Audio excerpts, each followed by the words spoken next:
অবসান কালে সুরধনী গঙ্গার তীরে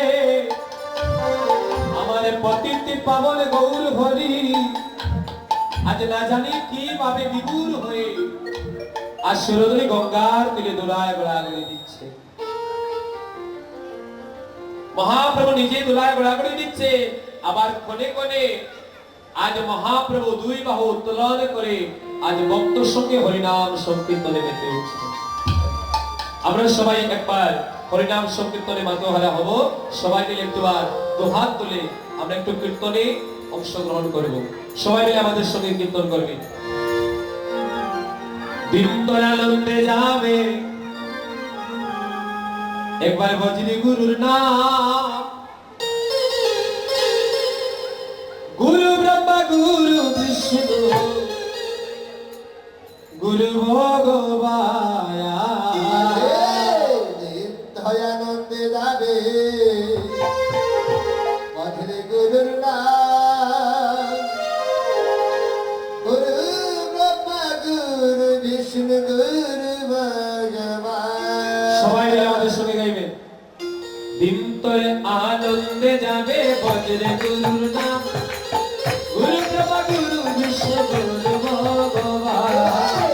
দয়ানন্দে যাবে ভজনি গুরুর নাম, গুরু ব্রহ্মা গুরু বিষ্ণু গুরু ভগবান। গুরু মাতা গুরু পিতা গুরু ভগবান, গুরু মাতা গুরু পিতা গুরু ভগবান।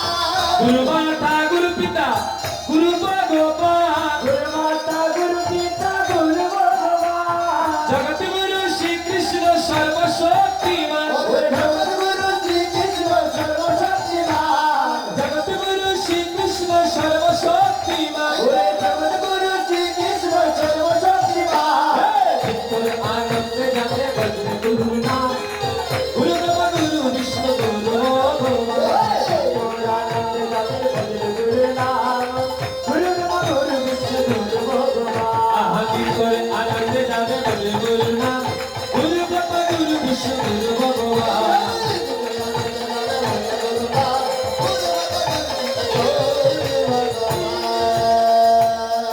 মহাপ্রভু কি হরিনাম সংকীর্তন কি আগত গৌরভক্ত বৃন্দ কি বেলি অবসান হলো কি। জয় নয় বাবা, বেলি অবসান হয়েছে। অনেকে মনে মনে ভাবে বেলা তো অবসান দেখতেই পাচ্ছি, আমি ওই বেলার কথা বলছি না বা এই বেলার কথা বলছি। এবার আবার অনেকে ভাবছে মাত্র বয়স হলো 25, এগুলি কি বেলা অবসান আরো কত কিছু স্বাদ আল্লাহ আছে না। বেলা অবসান এসেছে বলে ভেবে দেখুন, এখানে 5 বছর বয়স থেকে 80 বছর বয়স পর্যন্ত আমরা যারা আছি আমাদের প্রত্যেকেরই কিন্তু বেলা অবসান। কে কখন চলে যাব কেউ জানি না। তাই মহাপ্রভু আমাদেরকে জানাতে এবার লীলা প্রকাশ করলেন শ্রীধাম নবদ্বীপে। সুরধনীর তীরে আজ আমার গৌর কি কিশোর,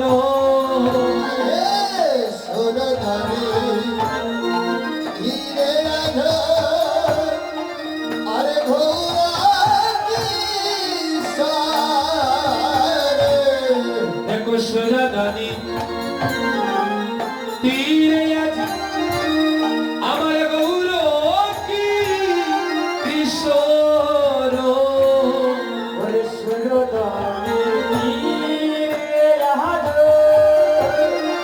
আমার গৌর কিশোর সহচর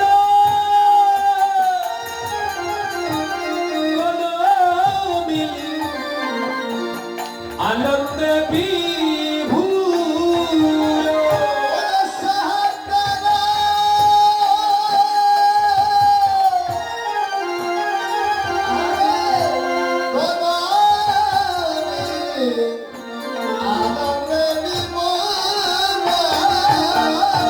নাচে হরি বলিয়া বাহু তুলিয়া,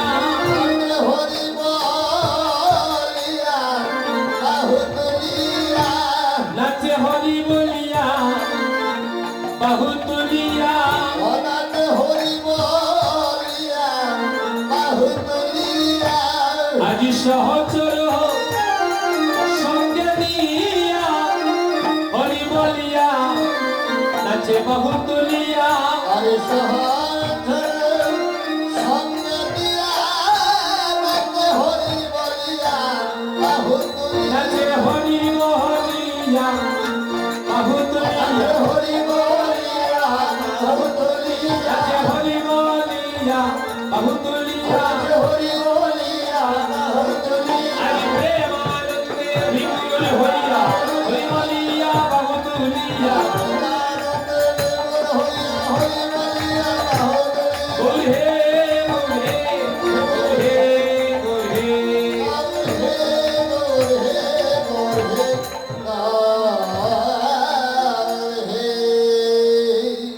বেলি অবসানে কালে মহাপ্রভু কোথায় আছে বলে সুরদনী গঙ্গার তীরে সুরদনী কোথায় বলে আজকের এই অঙ্গনটাই হচ্ছে সুরদনী যেখানে সুরের ধ্বনি উত্তোলিত হয় মায়েদের গুরুধ্বনি উত্তোলিত হয় ভক্তগণের হরিধ্বনি উত্তোলিত হয় এই তিন ধ্বনি একত্রিত হইয়া সেই স্থানটাই সুরধ্বনিতে পরিণত হয় হৃদয় মধুময় শ্রীরাম নবদ্বীপে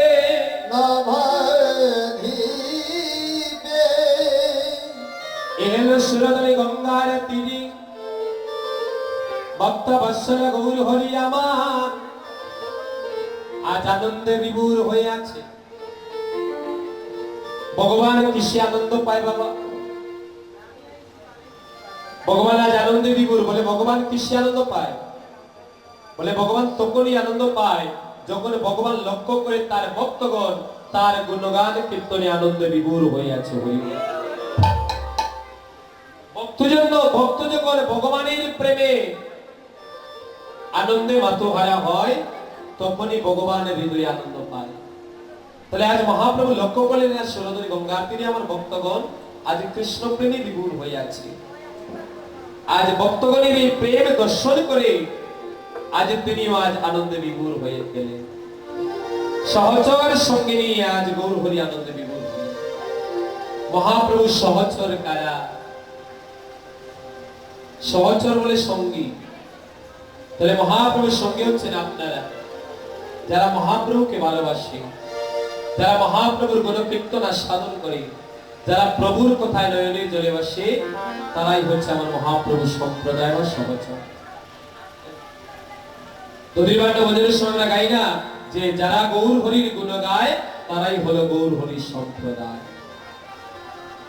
যারা মহাপ্রভুকে ভালোবাসবে মহাপ্রভু তাকে আপন করে নেবে তার সম্প্রদায় মুক্ত করবে তাহলে আজ হচ্ছেন আপনারা মহাপ্রভুর সহচর আপনাদেরকে সঙ্গে নিয়ে আজ মহাপ্রভু আনন্দে বিভোর কেমন আনন্দে বিভোর কেলায় বিনোদ কেলা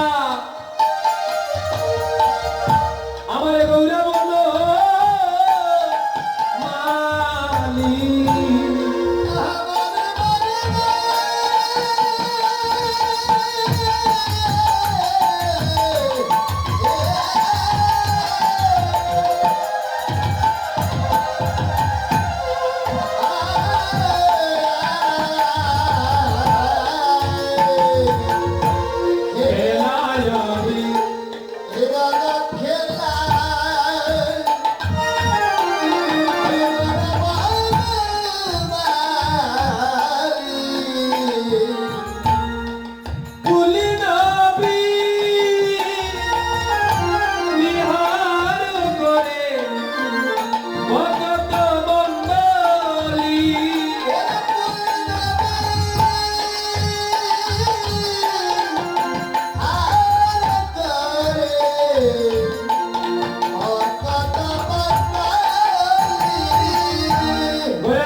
খেলেছিল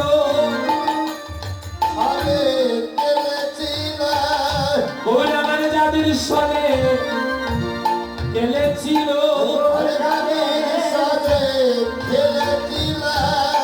ওই না মধু মধুর বৃন্দাবনে যাদের সনে খেলেছিল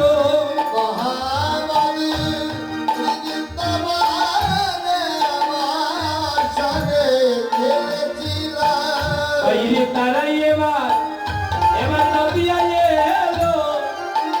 যাদের সনে খেলেছিল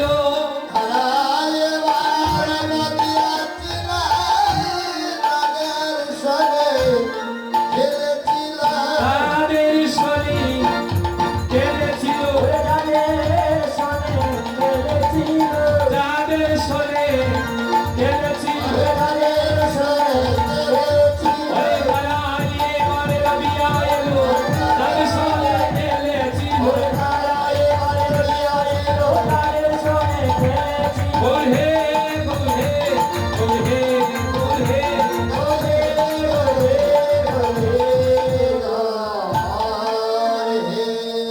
তাহলে বৃন্দাবনে যারা ছিল তারা এবার নদিয়াতে এসেছে ব্রজেন্দ্র নন্দনজি শচীসুত হল সেই বলরাম হইলানি তাই বীর হীরা যত ছিল হরির নামে উত্তর হলো তার সাক্ষী আছে জগাইয়ার মাধা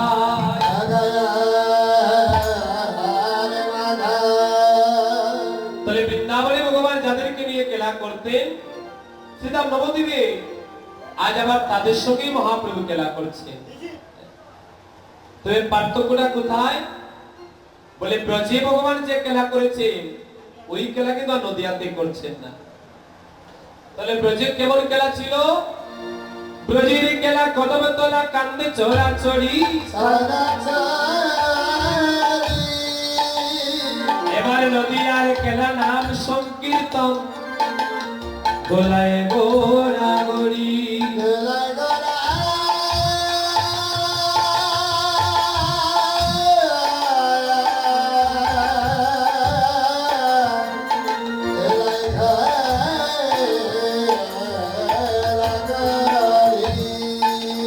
বৃন্দাবনে বিরাট খেলা ছিল যারা জিতবে তাদেরকে কাঁধে নিয়ে 14 মাইল গোবর্ধন পর্বত ভ্রমণ করতে হতো কিন্তু নদিয়াতেও খেলা হচ্ছে এই খেলায় কেউ কাউকে কাঁধে ছড়াতে হয় না এই খেলার ধারা কেমন বলে এই খেলায় সবাই দোলায় ঘোরাঘুরি যাবে তাহলে খেলাটা কি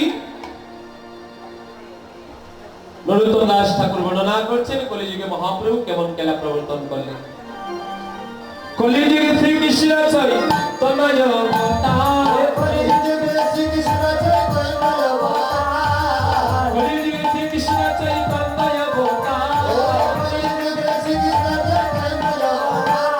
খেলিবার বন্ধ কইরা কুল করতার গড়াগড়ি যায় প্রভু নিজ সংকীর্তনে গড়াগড়ি যায় প্রভু নিজ সংকীর্তনে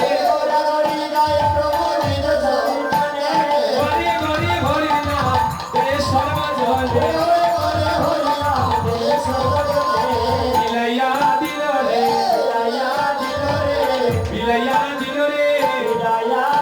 রে হরি জীবের ঘরে ঘরে বিলাইয়া দিল রে হরি নাম মহামন্ত্র বিলাইয়া দিল রে উচ্চ স্বরে কাঁদলে প্রভু জীবের লাগিয়া উচ্চ স্বরে কাঁদলে প্রভু জীবের লাগিয়া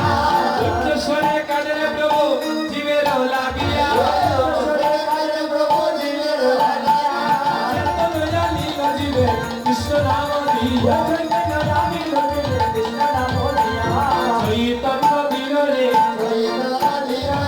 চৈতন্য দিল রে অচৈতন্য করি জীবকে চৈতন্য দিল রে অচৈতন্য করি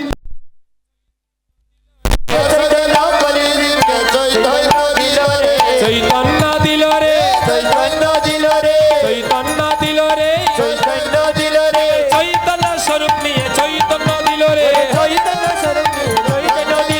রাধে জয় রাধে রাধে জয় রাধে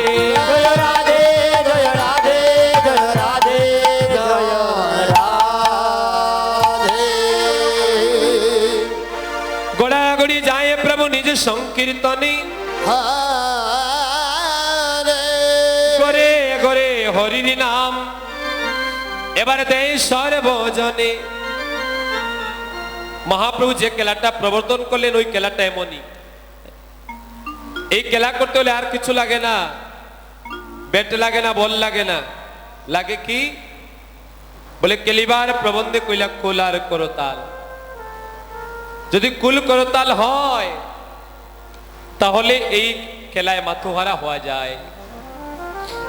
আবার অনেকে বলবে আমার কুলও নাই করতাল নাই, আমি কি ওই খেলা করতে পারবো না? বলে তারও বিধান দিলেন। কোথায়? চৈতন্য ভাগবতে বৃন্দাবন দাস ঠাকুর। সাথে পাছে মিলিলি যে দাঁড়েতে বসিয়া বসিয়া কীর্তন কর হসবে হাতের তালি দিয়া। হাতের তালি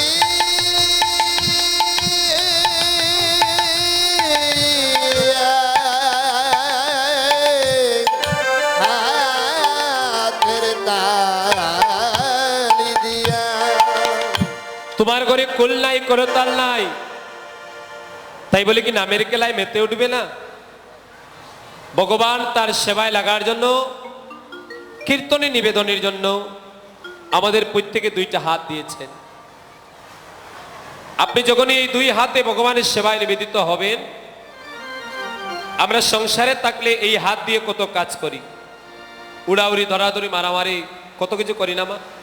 তাতে কি হয়? বলে আমাদের হাত অশুদ্ধ হয়। সংসারের কাজে আমাদের হাত অশুদ্ধ হয়ে যায়। কিন্তু যখনই আপনি সন্ধ্যা লগ্নে আপনার ঘরে যদি 5 জন থাকেন, 7 জন থাকেন, সবাইকে সাথে নিয়ে যখন ঠাকুর ঘরের সামনে গিয়ে বসবেন, একসাথে সবাই মিলে যখন কিছুক্ষণ আপনি হাত দিয়ে ভগবানের নাম গুণগান কীর্তন করবেন, কৃষ্ণ নামের প্রভাবে শুধু আপনার এই দুই হাত নয়, আপনার সারা দেহটাই পবিত্র হয়ে যাবে কৃষ্ণ সেবায়। এটা বৃন্দাবন দাস ঠাকুর বলে দিলেন। দেখবেন দিন যত যাচ্ছে আমাদের বাঙালি সমাজে প্রত্যেকটা সংসারে শুধু অশান্তির আগুন বেড়েই চলছে, শান্তি নাই। প্রত্যেকটা সংসারে শুধু অশান্তি আর অশান্তি। কেন? তার একমাত্র কারণ বলে আমরা সংসারে যারা থাকি তাদের মাধ্যমে একতা থাকে না, ভালোবাসা থাকে না। সবার মাধ্যমে যদি একতা থাকতো, প্রেম থাকতো, তাহলে সংসারে কখনো অশান্তি হতো না। তাই বৃন্দাবন দাস ঠাকুর আজ থেকে 550 বছর পূর্বে মহাপ্রভু লীলা করলেন, আর আজ থেকে 300 বছর পূর্বে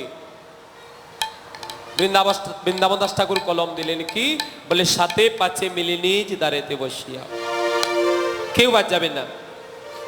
তোমার ঘরে যদি 7 জন থাকো, এই 7 জনই ঠাকুর ঘরের সামনে যাও সন্ধ্যার সময়, সবাই একত্রে বসে ভগবানের গুণগান কীর্তন করো। কিন্তু সেটা আমরা করি। সন্ধ্যা যখন হয়ে যায়, ঘরে যদি 7 জন থাকে, 6 জনই তাকে টিভির সামনে সিরিয়াল দেখবে, হ্যাঁ, আর একজনের উপর দায়িত্ব দেওয়া হয়, যাও ঠাকুর ঘরে প্রদীপটা দেখে। তাহলে এমন যদি হয় বাবা, তাহলে সংসারে শান্তি আসবে।